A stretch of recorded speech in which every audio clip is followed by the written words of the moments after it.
Aku duduk di mobil Wirichen, pemandangan di kanan kiri dengan cepat berlalu, hatiku tetap saja berantakan. Kata-kata terakhir Owen Cheng di basement Evaluo. Kita pelan-pelan saja, dan berlalu begitu saja. Aku tidak mengerti apa maksud kata-katanya, tetapi senyumnya pada saat dia mengatakan kata-kata tersebut bagaikan tikus yang menangkap mangsanya, tetapi tidak langsung memakannya. Apa yang sebenarnya akan dilakukannya?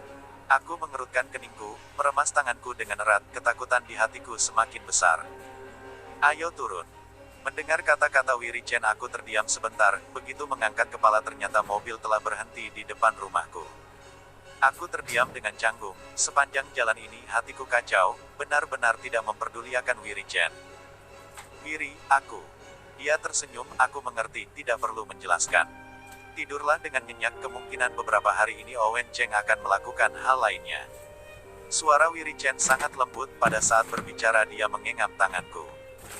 Hatiku yang tidak tenang ini merasakan kenyamanan, aku dengan gelisah berkata, apakah dia tahu aku melahirkan 2 orang anak? Apakah dia akan mengambil anak-anakku? Ini adalah hal yang paling aku khawatirkan. Owen Cheng mengetahui aku bekerja di mana, tidak masuk akal bila tidak mengetahui aku habis melahirkan. Tetapi hari ini aku sudah bertemu 2 kali dengannya, tetapi Owen Cheng sama sekali tidak menyinggung masalah ini. Aku benar-benar tidak mengerti sebenarnya apa maksud Owen Cheng. Wirichen menatapku, lalu pelan-pelan menghela napas, dia melepas sabuk pengaman dan mendekat ke arahku, lalu memelukku. Jangan khawatir, aku pasti menolongmu. Tetapi kata-kata ini sama sekali tidak mengurangi kekhawatiranku, aku menggenggam erat bajunya, dia sudah mengetahuinya bukan? Wirichen menganggukkan kepala, perihal kamu hamil pasti mudah untuk diketahui, dia dapat mencari tahu ke kantor, pasti mengetahui kamu baru selesai cuti hamil. Hatiku hancur, walaupun aku sudah menebaknya, tetapi kata-kata Wirichen sama seperti perkiraanku, aku merasa harapan terakhirku yang walaupun kecil pun hancur sudah. Bagaimana, saat itu aku ingin menangis. Jangan khawatir, tidak akan terjadi apa-apa. Kamu adalah ibu dari anak-anakmu. Tetapi dia adalah ayah dari anak-anakku. Aku memotong kata-kata Wirichen dengan cepat, tidak peduli betapa aku ingin tidak mengakui hal ini, tetapi hal ini kenyataan yang tidak dapat diubah. Owen Cheng mempunyai kekuatan yang besar, keluarganya sangat kuat, bila dia ingin merebut hak asuh, apakah aku bisa mengalahkannya? Wajah Wirichen ada sedikit tidak biasa, tetapi dengan segera dia kembali ke normal. Dia adalah ayah dari anak-anakmu itu betul. Tetapi kamu adalah ibu dari mereka, sekarang mereka baru dilahirkan, dan masih ada waktu yang lama membutuhkan ASI. Masa-masa ini semua orang tahu bahwa mereka membutuhkan perhatian dari ibunya. Dan juga kamu tidak perlu khawatir Owen Cheng memiliki latar belakang yang kuat. Walaupun kamu tidak dapat mengalahkan uangnya, tetapi kamu mempunyai pekerjaan, dapat menjamin kehidupan anak-anakmu.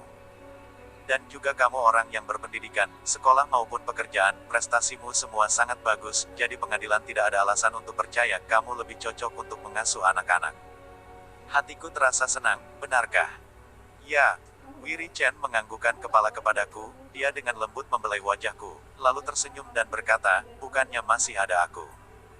Kita dapat memberikan anak-anak sebuah keluarga yang seutuhnya, dan juga kemampuanku mencari uang tidak jelek. Owen Cheng tidak dapat membawa anak-anak.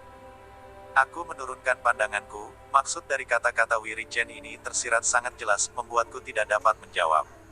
Tetapi analisisnya, membuatku lebih tenang.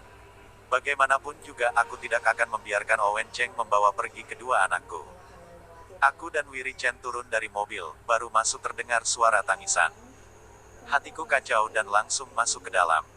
Pasti rindu dengan ibu, sudah diberi susu formula tetap menangis. Bibi yang membantuku setelah lahiran menggendong kakak dan melihatku. Aku segera mengganti baju, mencuci tangan lalu menggendongnya dan mengayunnya di dalam pelukanku.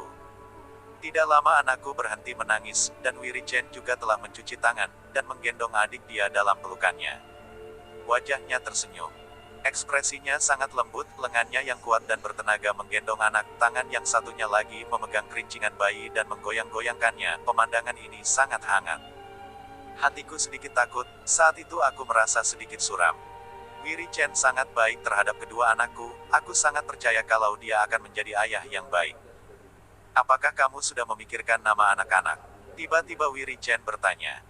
Aku menjilati bibirku, lalu mengangguk, kakak bernama Isen, adik bernama Joanna, bagaimana menurutmu? Isen, Joanna, Dia dengan lembut menyebut nama ini, lalu wajahnya tersenyum lebar, ya, bagus. Tetapi, tiba-tiba dia memandangku, nama keluarga. Sudah ditentukan. Aku terdiam dan menggigit bibirku tiba-tiba tidak berkata-kata. Kedua anak ini sudah lahir 1 bulan, sampai saat ini nama mereka belum diputuskan. Inti permasalahannya adalah aku bimbang mengenai nama keluarga. Mereka adalah anak dari Owen Cheng. Hal ini tidak dapat dibantah, tetapi sekarang aku telah bercerai dengannya. Kedua anak ini, aku tidak tahu apakah harus menggunakan nama keluarga Owen Cheng. Karena aku selalu khawatir suatu hari nanti Owen Cheng akan kembali mencariku, dan menggunakan berbagai cara untuk memaksa mengambil anak-anakku dariku. Bila kedua anak ini kembali ke rumah keluarga Cheng, mereka pasti tidak akan membiarkan nama keluarga mereka adalah Luo. Aku tidak begitu peduli akan nama keluarga ini, tetapi banyak yang mengatakan bila anak tidak mengikuti nama keluarga ayah, maka keluarga ayah tidak dekat dengan anak-anak. Dan juga aku juga khawatir. Bila pada saat Owen Cheng kembali anak-anak sudah dewasa, dan waktu itu harus merubah nama keluarga mereka, takutnya akan sulit, dan tidak dapat menjaga perasaan anak-anak. Mungkin aku berpikir terlalu berlebihan, tetapi aku tetap saja tidak bisa tidak peduli akan hal ini. Jangan pikirkan hal ini dulu, dan juga kembali untuk mengurus kartu keluarga juga tidak gampang. Aku menghela napas, tidak ingin melanjutkan percakapan ini. Kedua anak ini lahir di luar negeri, pulang dan mengurus kartu keluarga juga sangat merepotkan. Untuk saat ini biarkan aku menjadi pengecut. Dan juga sebenarnya aku memiliki pikiran lainnya. Owen Cheng telah datang, cepat atau lambat akan membicarakan mengenai anak-anak. Atau, aku mencari kesempatan untuk membicarakan hal ini dengan Owen Cheng. Tetapi begitu memikirkan hal ini, pikiranku langsung muncul betapa gugupnya ketika bertemu dengan Owen Cheng. Wiri Chen tiba-tiba tersenyum, betul juga. Siapa tahu dalam 3 bulan ini aku dapat mendapatkanmu, sampai saat itu anak-anak ikut nama keluargaku. Hatiku terkejut, aku tersenyum janggal kepadanya, tiba-tiba aku memikirkan hal ini. Bila aku menikah kembali, anak pasti akan ikut nama keluarga ayah tiri mereka. Di kepalaku muncul sebuah bayangan, ketika anak-anak dewasa lalu bertanya kepadaku mengapa nama keluarga mereka berbeda dengan nama keluarga ayah mereka. Aku tersentak, hatiku sudah memutuskan, menatap Wiri Chen dan berkata, anak-anak ikut nama keluargaku. Wiri Chen meninggalkanku dalam keadaan yang sedikit canggung. Setelah aku menidurkan kedua anakku, aku pun berbaring di ranjang. Aku tahu tiba-tiba aku mengatakan anak-anak mengikuti nama keluargaku pasti menyakiti hati Wiri Chen. Tetapi tadi setelah aku mendengar kata-kata Wiri Chen aku menjadi sadar.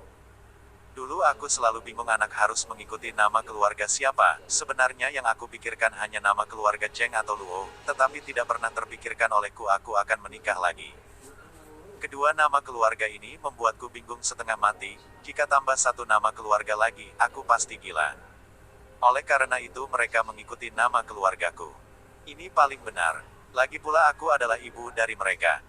Kalaupun nantinya Owen Cheng datang menemui anak-anak, dia tidak dapat mengatakan apa-apa, tetapi jika anak-anak mengikuti nama keluarga ayah tiri, contohnya nama keluarga Chen. Aku membalikan badan, aku merasakan hal itu sangat merepotkan. Walaupun hatiku sangat berantakan, tetapi tidak lama aku pun tertidur. Keesokan harinya aku bangun sangat pagi. Lalu menyusui kedua anakku, lalu berpesan kepada bibi dan bibi yang membantuku setelah melahirkan untuk menjaga anak-anak, dan langsung mengendarai mobil menuju kantor. Kemarin pun aku sudah mulai bekerja, aku tidak berencana untuk cuti kembali.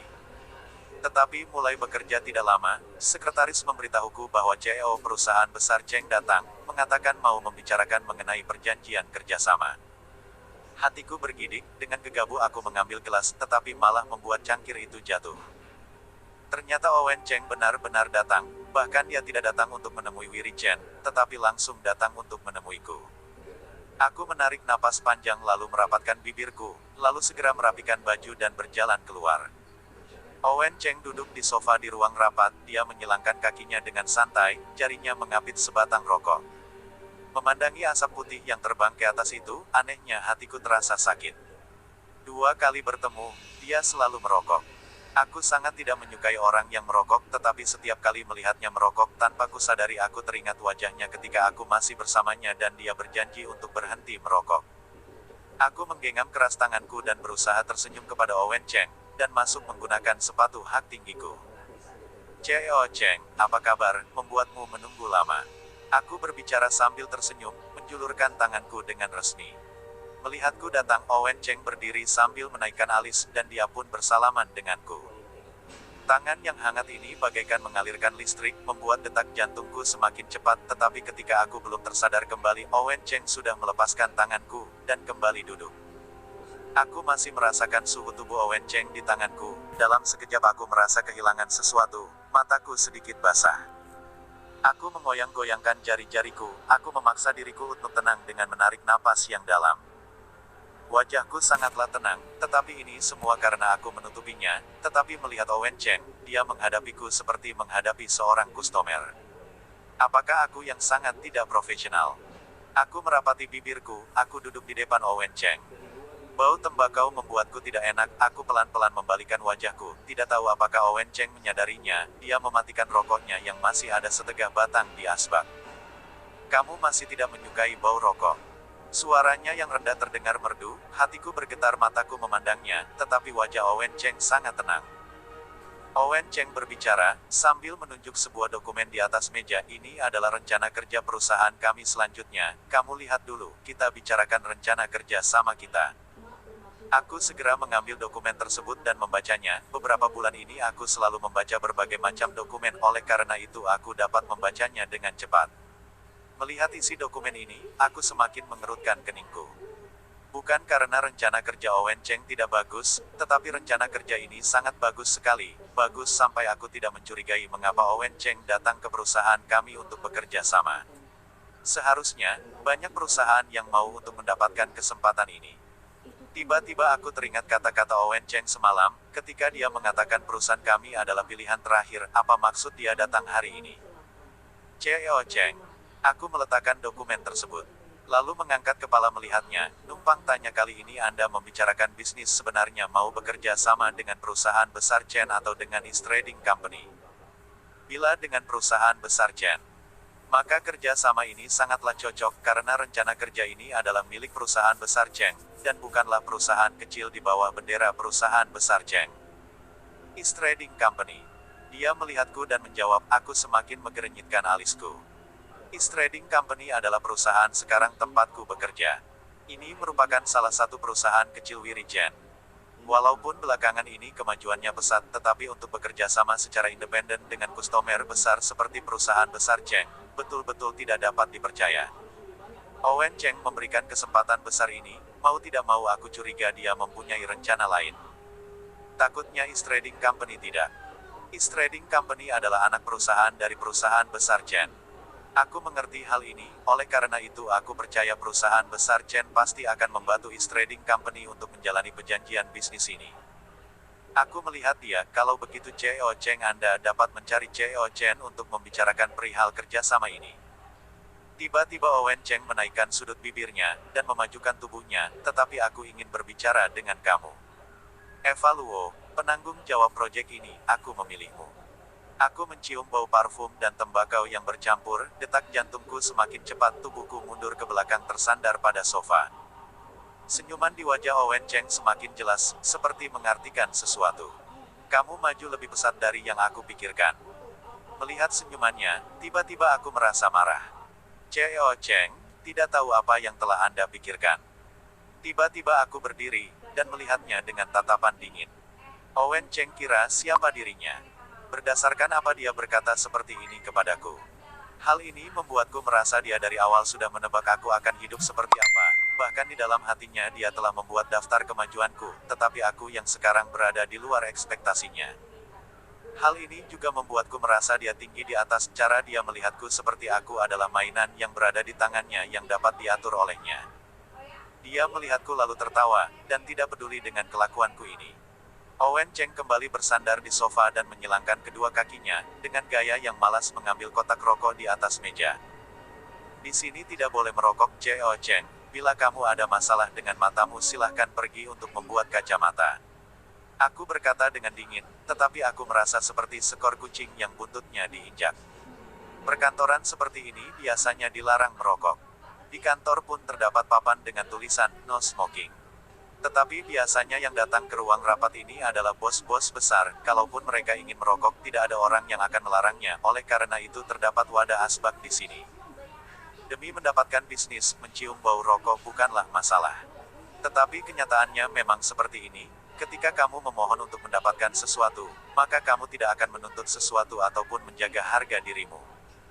Semua peraturan itu hanya diperuntukkan kepada orang yang tidak mempunyai kemampuan untuk menolak. Setelah mendengar kata-kataku, tangan Owen Cheng yang mengambil kotak rokok terdiam. Dia seperti antara tertawa dan tidak melihatku, dan meletakkan kembali kotak rokok itu di atas meja. Hanya saja, kata-kata yang selanjutnya dia katakan membuatku ketakutan.